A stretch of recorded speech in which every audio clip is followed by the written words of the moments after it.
हैं। तो पिट्यूटरी ग्रंथि को सबसे पहले देखते हैं। पिट्यूटरी ग्रंथि को मास्टर ग्रंथि कहते हैं। अब तुम्हें लग रहा होगा मास्टर ग्रंथि कहते हैं तो जरूर ये मास्टर होगी, ये मास्टर तो है, लेकिन ये जरूर बहुत बड़ी सी होगी भैया, बहुत बड़ी सी होगी। इतनी बड़ी होगी, इतनी बड़ी, कितनी बड़ी होगी? तो मास्टर ग्रंथि पता है क्या? एग्जाम्पल दूं, पी शेप। हाँ, पी शेप्ड होती है। पी देखे हो? मटर के आकार का, मटर के आकार का। मटर देखे हो ना? मटर, इतना छोटा सा मटर, इतना छोटा सा, एक मटर का दाना बोल रहा हूं मैं, ठीक है? मटर का दाना। तो इसका आकार क्या होता है? तो इसका आकार होता है मटर के दाने के समान होती है। सोचो, मटर के दाने के समान होती, लेकिन फिर भी इसको मास्टर ग्रंथि कहते हैं। क्यों? क्योंकि यहां से बहुत ढेर सारे हार्मोन्स का स्रावण होता है, बहुत ढेर सारे हार्मोन्स बनते हैं। ये देखो, यही है पिट्यूटरी, बस लटकी रहती है। स्थित कहाँ पे होती है अगर पूछा जाए इसकी लोकेशन, तो ये होती है कहाँ पर? कहाँ पर होती है? मस्तिष्क में स्थित होती है, मस्तिष्क में, ठीक है? ब्रेन में, ब्रेन में स्थित होती है। अगर एग्जैक्ट लोकेशन पूछा जाए तो बताओगे कि मस्तिष्क के आधार पर और हाइपोथैलेमस के नीचे। किसके? तो मस्तिष्क के आधार पर,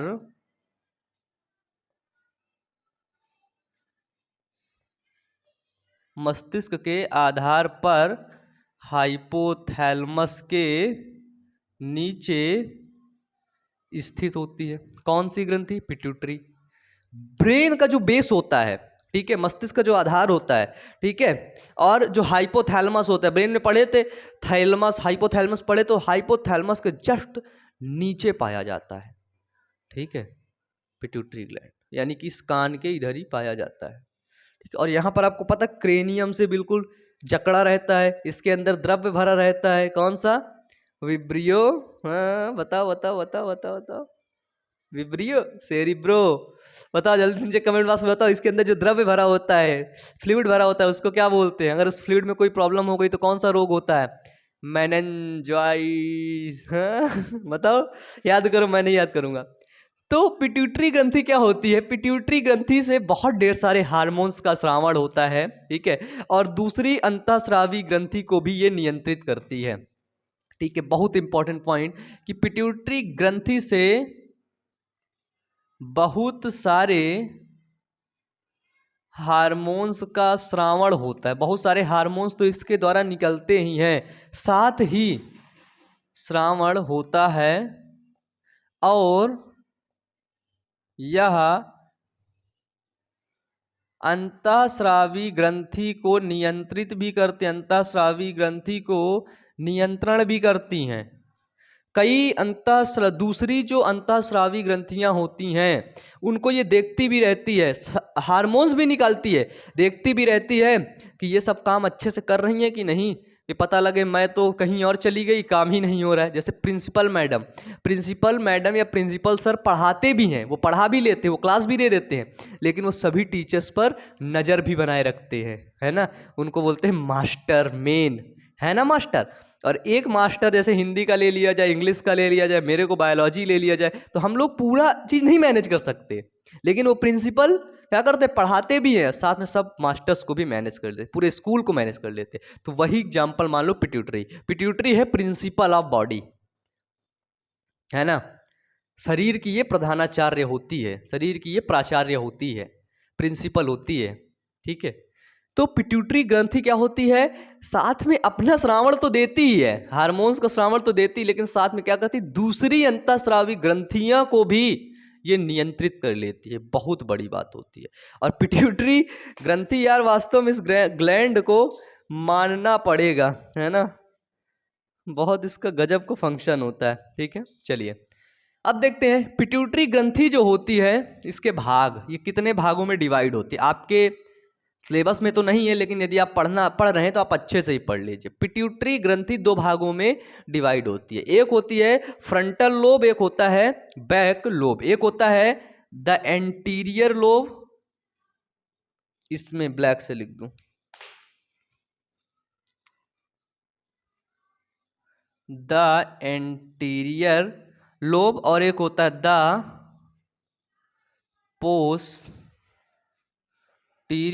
लोब। ठीक है, ये होता है अग्र पिट्यूटरी ग्रंथि और मतलब कि पश्च पिट्यूटरी। ठीक है, इसको बोलते हैं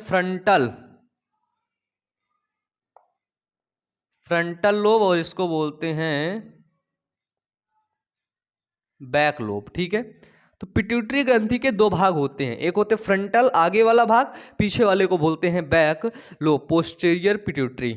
ठीक है, यहां पर क्या होता है कि ये दोनों चीज थोड़ा सा ठीक है, लेकिन जैसे यहाँ पे आगे वाले भाग को फ्रंटल बोल दिया, पीछे वाले को बैक बोल दिया, थोड़ा सा याद रखना होता है। कभी कभी आपसे अभी अभी नहीं पता, आगे पता चलेगा कि ये हार्मोन्स पिट्यूटरी ग्रंथि के एंटीरियर लोब से स्रावित हो रहा है, तो बोलोगे यार पिट्यूटरी ग्रंथि तो पढ़े थे, ये एंटीरियर लोब कहाँ से आ गया। ठीक है, बोलेगा ये हार्मोन्स पिट्यूटरी के पोस्टीरियर लोब से स्रावित हो रहा है, बोले पिट्यूटरी तो पढ़े थे, पोस्टीरियर कहाँ से आ गया। ठीक है, तो ये चीज याद रखना, पूछ लिया जाता है। मिटा दूं इसको मैं। अब हम लोग पढ़ेंगे कि ये पिट्यूटरी आखिरकार जो मास्टर ग्रंथि है, लिख लो। ठीक है, ये मास्टर ग्रंथि किस किस हार्मोन्स का श्रावण करती है। ठीक है, अब हम लोग उतर आए हैं इसके हार्मोन्स को पढ़ने। अब मजा आएगा, क्या आएगा भाई, अब तो मजा आएगा।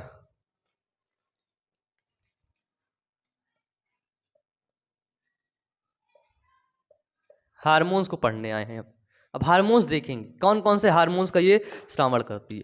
सबसे पहला इसका प्यारा सा हार्मोन्स है GH,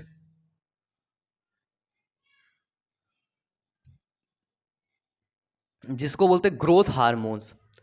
पिट्यूटरी ग्रंथि जो होती है वो ग्रोथ हार्मोन्स को भी स्रावित करती है, ग्रोथ हार्मोन्स। ठीक है, मनुष्य की लंबाई, मनुष्य जो होता है उसके शरीर की लंबाई कितनी होगी, उसके हाथ की लंबाई कितनी होगी, उसका पैर कितना बड़ा होगा, उसके कान कितने बड़े होंगे, उसका शरीर कितना बड़ा होगा, कितना छोटा करना है, कितना बड़ा करना है, वो सब नियंत्रित करती है, वो सब कंट्रोल करती है। कौन? पिट्यूटरी ग्लैंड, पिट्यूटरी ग्रंथि कंट्रोल करती है। ठीक है, सोचो अगर पिट्यूटरी में थोड़ा सा दिक्कत आ जाए ना, तो जो लोग बौने हो जाते हैं ना, उनकी सोचो पिट्यूटरी ग्रंथि में थोड़ा सा हार्मोन्स का इनबैलेंस होता है, पूरी शरीर की वाट लगा देता है ना। ऐसे होता है पिट्यूटरी ग्रंथि के द्वारा। ठीक है, सबसे पहला हार्मोन्स होता है इसको GH, जिसको बोलते हैं सोमैटोट्रॉपिक हार्मोन्स के नाम से भी जानते हैं। ठीक है, सोमैटोट्रॉपिक हार्मोन्स। बताओ, GH समझ गए? GH मतलब होता है ग्रोथ हार्मोन्स। ठीक है, आपके हड्डियों का विकास कैसे होगा, हड्डियों का ग्रोथ कैसे होगा, मांसपेशियों का विकास कैसे होगा, तो ये सभी नियंत्रित करती है पिट्यूटरी ग्लैंड, इसके वृद्धि को निश्चित करती है। अगर ये GH हार्मोन्स ज्यादा स्रावित हो गया, ठीक है, और अगर ये कम स्रावित हुआ, देखो अगर ये ज्यादा स्रावित हो गया तो आप लोग देखोगे बहुत लग्घे टाइप के आदमी रहते हैं, बहुत बड्डा बड्डा लोग रहता है। ज्यादा स्रावित हो गया तो क्या होगा, वो होगा आपका अधिक लंबा, खूब लंबा हो जाएगा वो, है ना। और अगर इसका श्रावण कम हुआ तो फिर बौना हो जाएगा। मतलब अगर तनिक भी इसके अंदर इनबैलेंस हुआ, देखो छोटी सी है मटर के दाने के आकार, लेकिन सोचो पूरी बॉडी को किस तरह कंट्रोल कर लेती है, बताओ। थोड़ा सा हार्मोन्स का इम्बैलेंस, थोड़ा सा, इतना सा, चावल के दाने से भी कम। चावल का दाना तो बहुत बड़ा बोल दिया यार मैंने, आटे का एक एक टुकड़ा, आटा का एक छोटा सा टुकड़ा के समान हार्मोन्स अगर कम ज्यादा हुआ तो बॉडी की वाट लग गई, है ना। बॉडी या तो अधिक लंबी हो गई या अधिक छोटी हो गई, इस तरह होता है। ये पिट्यूटरी ग्रंथि काम करती है। ठीक है, ये बच्चों को लंबा होने में यही मदद करती है। पहले मैं छोटा था ना तो बौना ही था, मेरा लगता है पिट्यूटरी ग्रंथि मेरी सो रही थी, और तब बढ़िया खूब आराम से सो रही थी, तकिया वकिया बिछा करके, है ना, सो रहे थे आराम से। मैं कुछ दिन तो मेरे को सब लोग बौना, मतलब बौना नहीं बुलाते, बौना नहीं, इतना बौना नहीं था, लेकिन छोटा था मैं, लंबाई मेरी नहीं आ रही थी। तो एक वर्ड आता है, कौन सा वर्ड था एग्जैक्टली देखो नाम नहीं याद आ रहा है, छोटा सा वर्ड था, बड़ा वो चिढ़न वाला टाइप का, चिढ़ने वाला, वो वर्ड से मेरे को सब लोग बुलाते थे। मैं खिसिया जाता था, कभी मेरे को ऐसे मत बोल, नहीं तो मैं मार दूंगा। एक लड़की मेरे को बोल दी थी, मैं उसके हाथ में ऐसे दांत काट लिया था, खून निकल आया था उसके, जो खून का प्यासा बन गया था मैं फिर उसको दांत काट के मैं भाग गया था। फिर बाद में रो रही थी, पट्टी वट्टी चढ़ाई थी वो। है ना। चलो, तो ये होता है। तो फिर बाद में मेरा जब पिट्यूटरी सो रहा था इसे, फिर जब मेरे को सब लोग बोलने लगे, मेरा दिमाग खराब होने लगा, तो मेरा पिट्यूटरी से उठा, अरे क्या हुआ जी, हाँ दिमाग काहे खराब हो रहा है, हाँ क्या हुआ। तो बोला अरे यार एक शरीर बढ़ ही नहीं रही। मौका बोला मैं अमन की शरीर बढ़ ही नहीं रही है, हाँ शरीर नहीं बढ़ रही, अच्छा रुको रुको हम साबित करते हैं। तुरंत पिट्यूटरी ग्रंथि ऐसे करके साबित करने लगी। हार्मोन्स, कौन सा हार्मोन्स, कौन सा, GH, growth hormones, growth hormones, growth hormones. तो ग्रोथ हार्मोन्स साबित करने लगी। फिर देखो मेरी लंबाई बढ़ गई। अब भाई मैं तो लंबा हो गया, है ना, अब मैं लंबा हो गया। तो इस तरह पिट्यूटरी ग्रंथि कभी कभी अगर ये दिक्कत कर देती, अगर ये खूब सोती रहती, जैसे मैं सोता रहता हूँ, खूब ये सोती रहती ना, तो मैं अभी भी छोटा होता, बोर्ड में ऐसे पढ़ाता, हेलो दोस्तों आज पढ़ेंगे ग्रोथ हार्मोन्स के बारे में, ये पढ़ेंगे। आप लोगों को भी शर्म आ जाती है, भाई कौन पढ़ा रहा है। चलो सेकंड पढ़ते हैं। सेकंड ये साबित करता है गोनेडोट्रॉपिक हार्मोन्स। लिखना, पहला तो ग्रोथ हार्मोन्स, दूसरा हुआ गोनेडोट्रॉपिक हार्मोन्स। इसको बोलते हैं जनन ग्रंथि की क्रियाशीलता को बढ़ा देता है ये हार्मोन्स। क्या करता है, तो ये जनन ग्रंथि की क्रियाशीलता को बढ़ा देता है, और ये दोनों में साबित होता है, नर में भी मादा में भी, ठीक है।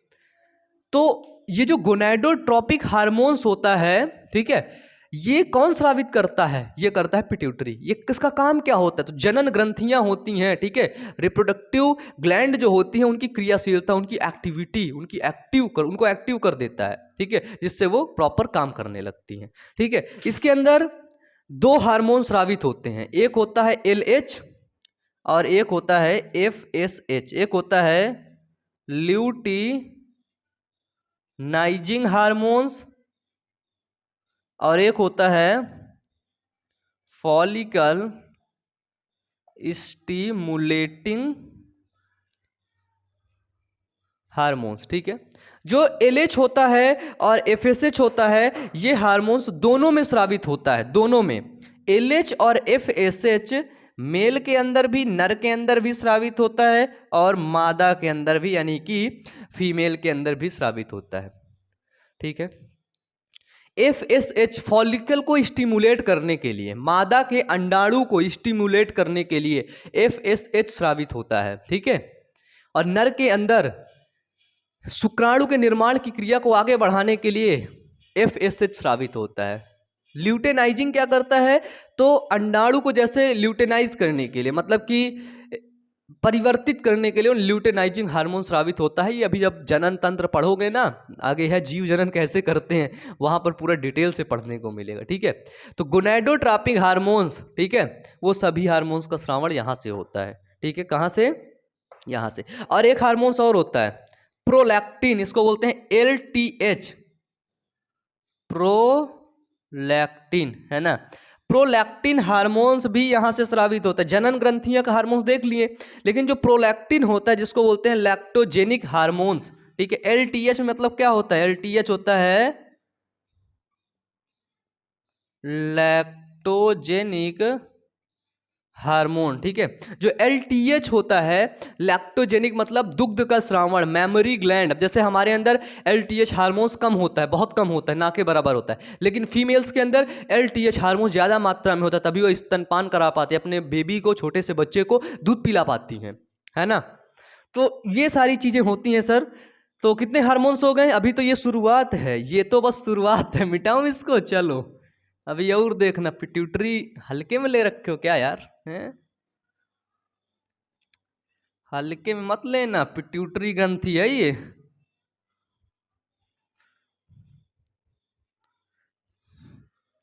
चलो कितना हार्मोन्स हो गया भैया, इसमें तो बहुत हार्मोन्स है। एक होता है, एक ये ADH हार्मोन्स का श्रावण करती, ADH जिसको बोलते हैं वैसो प्रेसिन हार्मोन्स, वैसोप्रेसिन हार्मोन जिसको बोलते हैं anti diuretic hormones, anti diuretic hormones, ठीक है। 1 2 3 4, ठीक है। Anti diuretic hormones ADH hormones क्या होते हैं? जो वृक्क होता है किडनी के अंदर एंटी डायूरेटिक हार्मोन्स का स्रावण होता है एडीएच का, ठीक है। और ये स्रावित करती हैं टीएसएच, है ना, टीएसएच थायराइड स्टिमुलेटिंग हार्मोन्स, ठीक है, थायराइड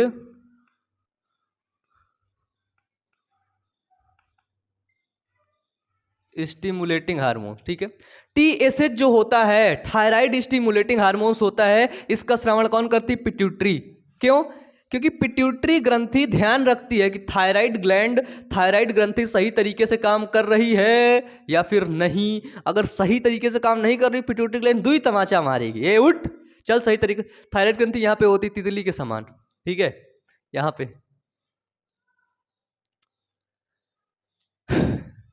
अब मेरे थायराइड ग्रंथि दर्द करने लगी। ये देखो ऐसी होती थायराइड ग्लैंड, ठीक है, थायराइड के ऊपर ही लगी होती पैराथायराइड, ठीक है। तो ये होता थायराइड को भी देखते रहते हैं, थायराइड उठ काम कर रही है कि नहीं कर रही थी, एक तमाचा मारे चट मचा, उठ जा चल उठ उठ उठ जल्दी उठ जल्दी उठ जल्दी। थायराइड बोली अच्छा हाँ उठ गए, ओ भाई मत मार पिट्यूटरी, उठ गई मैं तो, उठ गई मैं तो, है ना, ये होता है। और फिर होता है, और हाँ एक हार्मोन्स और स्रावित करती पिट्यूटरी, जिसको बोलते हैं ऑक्सीटोसिन। ऑक्सीटोसिन ये बच्चे के जन्म के समय ये स्रावित होने वाला हार्मोन्स है, और इसी हार्मोन्स को ऑक्सीटोसिन को ही हम लव हार्मोन्स भी बोलते हैं, ठीक है, लव हार्मोन्स। और इसी को हम लोग हैप्पी हार्मोन्स भी बोलते हैं। खुश हो गए चेहरे में, बिल्कुल वो चमक उठी है। मतलब लव हार्मोन, ठीक है। ऑक्सीटोसिन कैसे काम करता है? देखो ऑक्सीटोसिन निकलता है जब किसी से प्यार होता है तो मस्तिष्क से क्या होता है, डोपामीन रिलीज होता है। जब जैसे किसी लड़की को देख करके या किसी लड़के को देख करके आपके अंदर प्यार की फीलिंग्स आती हैं, ठीक है, तो एक्चुअली वो प्यार की फीलिंग्स नहीं होती हैं, मेन फीलिंग्स होती हैं वो कोई और, ठीक है। तो मस्तिष्क के अंदर से डोपामीन रिलीज होता है। क्या रिलीज होता है? डोपामीन। जब डोपामीन मस्तिष्क से रिलीज होता है तो सेरोटोनिन जो होता है, सेरोटोनिन का स्तर बढ़ने लगता है। जब जब सेरोटोनिन का स्तर बढ़ेगा तब ऑक्सीटोसिन का उत्पादन होने लगेगा, ठीक है। क्या होता है? ऑक्सीटोसिन का रिलीज कब होता है? माइंड से डोपामाइन रिलीज होता है, ठीक है। डोपामाइन यदि रिलीज होगा तो सेरोटोनिन का स्तर बढ़ेगा। जब ये सेरोटोनिन बढ़ेगा तभी जा करके ऑक्सीटोसिन का उत्पादन होगा। तो ये सब उत्पादन तुरंत हो जाता है, लेकिन देख लो लंबा प्रोसेस होता है। लेकिन ये किसी को देखते हो 2-4 सेकंड के अंदर ये पूरा क्रियाकलाप शुरू हो जाता है, ठीक है, पूरा प्रोग्राम शुरू, ठीक है। तो ये होता है थायराइड ग्रंथि, वो सॉरी ऑक्सीटोसिन। मेरा एक सवाल बताओ, एक सवाल बताओ, जब पिट्यूटरी ग्रंथि अगर अपना स्राव बंद कर दे, समझना, पिट्यूटरी ग्रंथि अगर अपना स्रावण बंद कर दे तो सबसे पहला प्रभाव, सबसे पहला दुष्प्रभाव किस चीज पर पड़ेगा ये मुझे बताओ, नीचे कमेंट बॉक्स में कमेंट करके बताओ। तो अभी के लिए आपका ये पिट्यूटरी ग्लैंड वाला सिस्टम, जो पिट्यूटरी ग्रंथि था, ये पूरी तरीके से खत्म हो चुका है। और मुझे उम्मीद है कि पिट्यूटरी ग्रंथि समझ आई होगी। समझ आई होगी तो सिर्फ वीडियो को लाइक कर देना, चैनल पर नए हो तो चैनल को सब्सक्राइब कर लेना। इसके आगे हम लोग थायराइड ग्रंथि पढ़ेंगे, सारी ग्रंथियों के बारे में अच्छे डिटेल से हम लोग पढ़ेंगे, ठीक है। तो हमेशा एक बात याद रखना, बदला के बारे में मत सोचना, हमेशा बदलाव के बारे में सोचना। आज के लिए यहीं तक। Wish you all the best. Thank you.